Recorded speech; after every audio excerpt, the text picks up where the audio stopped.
Buenos días amigos, hoy es sábado 15 de diciembre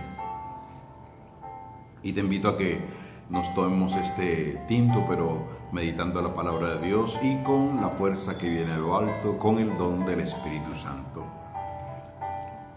Pidamos este Santo Espíritu con esta oración del Cardenal Verdier. En el nombre del Padre y del Hijo y del Espíritu Santo. Amén.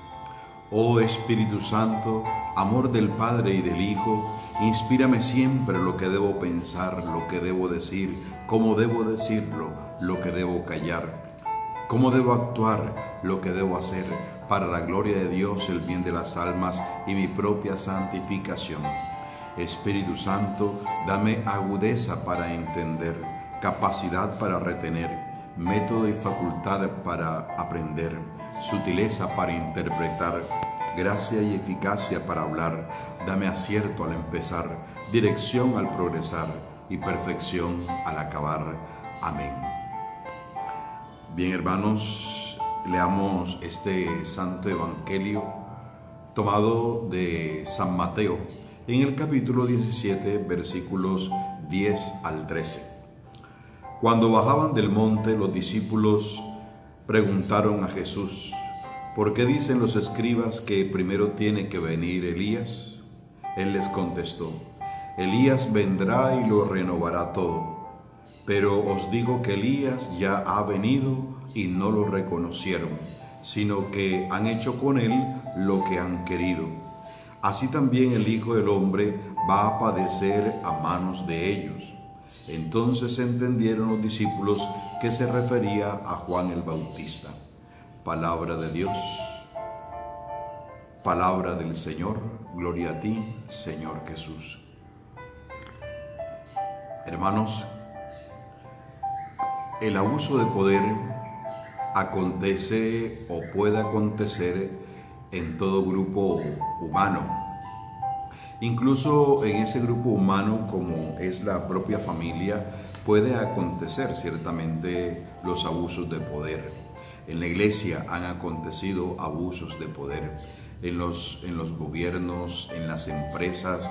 Allí donde hay seres humanos, allí se corre el peligro de que el abuso de poder aparezca y ejerza violencia sobre las personas. Juan el Bautista no se escapó del abuso de poder. Juan el Bautista fue un mártir del poder, porque siendo él un profeta auténtico, siendo él un profeta entregado e identificado plenamente con el propósito de Dios en el mundo, sin embargo, él fue rechazado, vilipendiado, y todo eso llegó hasta el momento del propio martirio. Juan el Bautista, en razón de la fidelidad que le debía a Dios, se enfrenta con el poder que tiene Herodes, que finalmente lo manda a decapitar en la cárcel, aunque dice el texto que tenía cierto aprecio por él. Pues no sé si pensar que ese aprecio era falso, porque a esa persona que escuchaba con tanto aprecio no debía someterlo a su abuso de poder, y ciertamente pasó. Fue la paga de una danza muy bonita de su sobrina, que era al mismo tiempo hijastra, cosa que Juan el Bautista se presentó opuesto a esa situación y vino como consecuencia la muerte. Ahora, después de bajar del monte de la transfiguración, los discípulos le preguntan a Jesús de Nazaret, porque allí en esa transfiguración se han aparecido Moisés y Elías, las dos grandes figuras representativas del Antiguo Testamento. La pregunta de los discípulos apunta a Elías, precisamente, y ellos se preguntan que por qué los escribas dicen que Elías tenía que venir primero.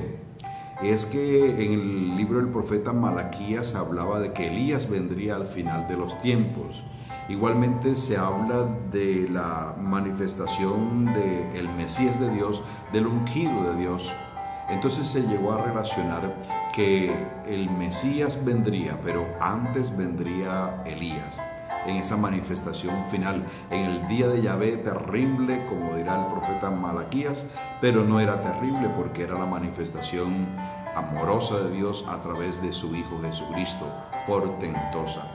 Entonces se preguntan los discípulos que por qué dicen los escribas que Elías tendría que venir antes, y Jesús identifica inmediatamente a Elías con el profeta Juan el Bautista, y él lo dice claramente: ya Elías vino, y no lo reconocieron, y lo identificaron y comprendieron los discípulos que se refería a Juan el Bautista, que fue martirizado por el abuso de poder, pero que Jesús de Nazaret también habla de sí mismo y afirma que también él, como el Hijo de Hombre, también va a padecerá del abuso de poder, y no solamente del poder del imperio, sino del poder religioso fanático judío. Miren ustedes entonces que el fanatismo con poder es supremamente peligroso. El fanatismo con poder puede acontecer dentro del grupo de los creyentes y sería lamentable. Puede aparecer en la misma organización política de cualquier país y es terrible igualmente. Por eso el Evangelio de nuestro Señor Jesucristo no viene a legitimar ningún tipo de ideología religiosa. Jesús de Nazaret viene a comunicarnos el amor del Padre, una relación cercana con el Padre, una relación que libera, que transforma, que hace crecer, que hace fecundar, que hace transformar, que hace fermentar. Esa es la palabra de Cristo en nosotros. Por eso allí donde esté un cristiano, un auténtico cristiano, el reino de Dios debe florecer y los fanatismos religiosos deben ser eliminados. Por eso, entre más creemos en Jesucristo, más libre debemos tener la mente, el corazón y la vida para servir a Dios y para servir verdaderamente al ser humano. En este día le pido al Señor, en este día de la Virgen, le pido al Señor que te bendiga y que así como María se dispuso a servirle a Dios y servirle al hombre dando a Jesucristo, nosotros también lo demos. Y qué bueno que en este tiempo del Adviento nosotros nos preparemos para que finalmente demos a Cristo al mundo a través de nuestra vida y testimonio. Yo le pido al Señor un día bueno para ti, un día feliz. Le pido al Señor que te bendiga grandemente. Y que te bendiga y sientas tú el poder y aroma espiritual de Dios en tu vida y en este día. Soy el Padre Derian de la diócesis de Sincelejo y le pido a Dios su bendición para ti, en el nombre del Padre y del Hijo y del Espíritu Santo. Amén. Que tengas un feliz sábado, Día de la Virgen.